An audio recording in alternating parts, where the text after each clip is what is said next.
Неопределенность – главный переключатель психики. Есть параметр, который незаметно управляет огромной частью человеческой жизни. Он влияет на тревогу, на прокрастинацию, на контроль, на усталость, на туман в голове, на то, почему один человек идет вперед, а другой замирает на месте. Этот параметр – неопределенность.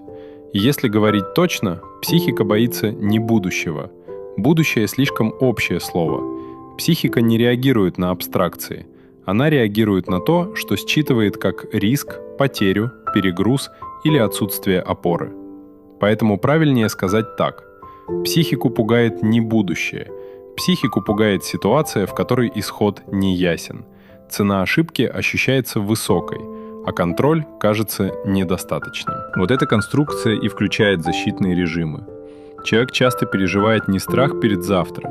Человек переживает страх перед тем, что карта еще не собрана. Последствия уже кажутся значимыми, а способ действовать пока не найден. Именно поэтому бывает так, что еще ничего окончательно не случилось, а система уже вошла в защиту. Письмо еще не пришло, разговор еще не состоялся, результат еще неизвестен, решение еще не принято, а тело уже напряглось, внимание уже сузилось. Воображение уже рисует лишнее, и жизнь начинает проживаться так, словно угроза уже реальна. Это один из главных парадоксов психики. Страх часто включается раньше события, потому что система плохо переносит не просто неизвестность, она плохо переносит неизвестность без контура. Теперь главное определение.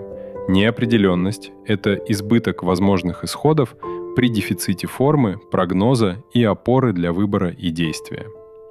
Если еще проще, то неопределенность – это разрыв между количеством вариантов и способностью психики собрать вектор. Вот здесь скрыт очень важный поворот. Множество вариантов само по себе не всегда опасно, иногда оно вдохновляет. Но когда вариантов много, критериев мало, форма размыта, маршрут не собран, а внутренний компас дрожит, возможности начинают переживаться не как свобода, а как перегрузка. И тогда неопределенность быстро перестает быть мыслью. Она становится состоянием. Вот что делает неопределенность с системой. Сужается внимание. Оно хуже удерживает целое и сильнее цепляется за риск. Ускоряется тело, меняется дыхание, тонус, внутренний ритм. Осторожнее становится прогноз. Мозг все чаще моделирует не лучший вариант, а защитный. Громче становится сигнальное поле. Люди, сроки, сообщения, цифры, мнения, темп. Новости начинают звучать резче. Потом включаются привычные протоколы поведения. Избегание, откладывание, контроль, бесконечный сбор информации. Попытка придумать идеальное решение. Жизнь в режиме, лишь бы не ошибиться.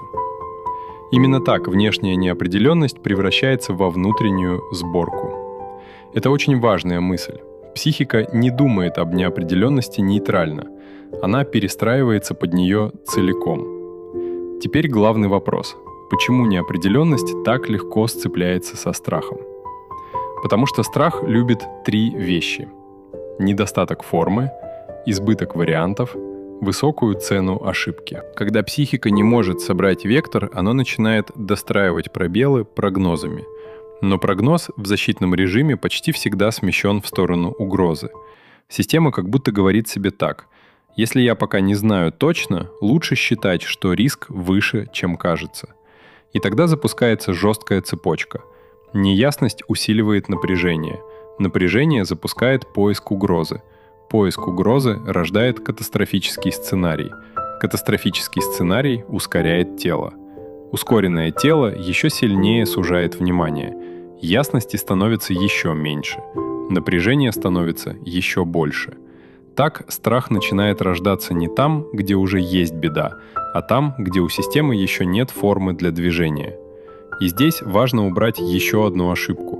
Когда человеку тяжело выдерживать неопределенность, ему часто говорят, что он накручивает себя, что надо просто расслабиться, что не стоит думать о плохом. Но чаще всего за этим стоит не каприз, за этим стоит память системы. Страх перед неопределенностью очень часто это память о моментах, когда неясность уже дорого обошлась.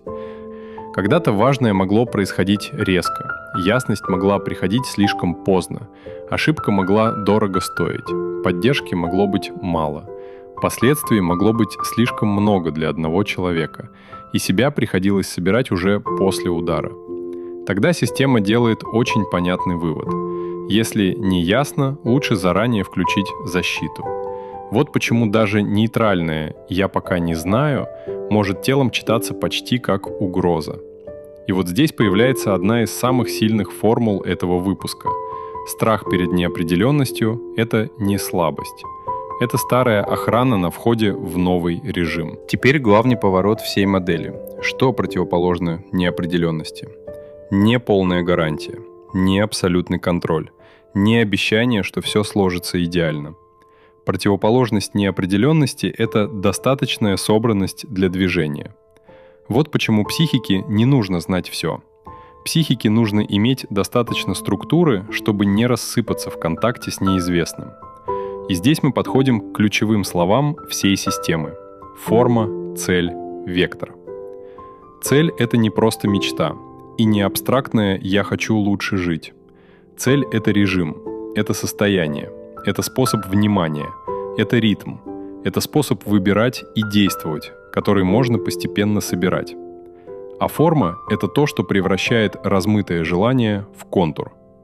И вот здесь начинается по-настоящему зрелая психология. Человек говорит, что хочет, чтобы стало лучше. Но для психики это почти пустой звук. Слишком мало формы, слишком мало опоры. А теперь другой вариант. Я хочу состояние ясности. В нем есть спокойное дыхание, больше внутреннего пространства, меньше дробления внимания, способность видеть следующий шаг. Спокойная собранность вместо хаотической мобилизации. Вот это уже форма. Когда желаемое получает имя, признаки, свойства, телесные маркеры и критерии узнавания. У психики появляется поверхность, на которую можно поставить внимание. Появляется контур, появляется вектор, появляется режим, который можно собирать. И здесь звучит еще одна сильная формула. Чем точнее форма, тем меньше власти у тумана. Теперь самое практическое. Как превращать неопределенность в вектор? Не силой, не самодавлением, не приказом себе перестать бояться, а через правильную последовательность. Сначала нужно назвать туман, что именно сейчас неясно. Потом отделить факт от прогноза, что известно точно, что только предполагается, что достраивает страх. Потом назвать цену ошибки, чего именно боится система. Потери, стыда, отвержения, финансового провала, перегруза, разрушения образа себя. Потом собрать желаемый режим, что я хочу вместо этой внутренней сборки. Потом наделить его свойствами, как это состояние дышит, как держит внимание, как в нем двигается тело, какой у него темп, что в нем становится возможным. Потом увидеть маршрут, не весь путь, один реальный проверяемый шаг. И потом снизить цену движения. Разрешить себе не идеальный старт, а живой. Вот что важно понять. Неопределенность уменьшается не тогда, когда человек бесконечно думает. Она уменьшается тогда, когда человек переходит от тумана к форме и шагу. Теперь соберем все в одну формулу. Неопределенность превращается в страх, когда у психики много вариантов, мало формы и высокая цена ошибки. А обратная формула звучит так. Страх отступает, когда система получает контур, свойства, маршрут и опыт действия без полной гарантии. Это и есть зрелость психики. Не мир, в котором все заранее известно, а состояние, в котором можно двигаться даже рядом с неизвестным.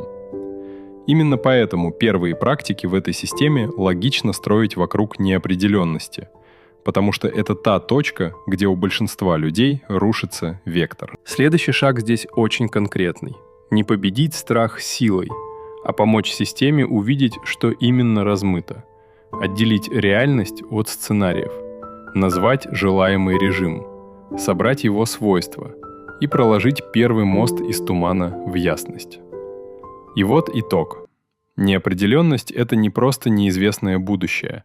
Это перегрузка вариантов при нехватке формы, прогноза и опоры для действия. Страх здесь не враг и не дефект. Это старая защита, которая когда-то пыталась снизить цену возможной ошибки. Но следующий уровень начинается там, где человек перестает ждать полной ясности и начинает собирать вектор. Потому что психика способна выдерживать неизвестное, если неизвестное превращается в исследование, а не в приговор. Если откликается, напишите в комментариях, в какой сфере жизни неопределенность сильнее всего сбивает ваш вектор. Деньги, работа, отношения, будущее, здоровье, сон. А дальше будет практика о том, как собрать ясность там, где раньше включался туман.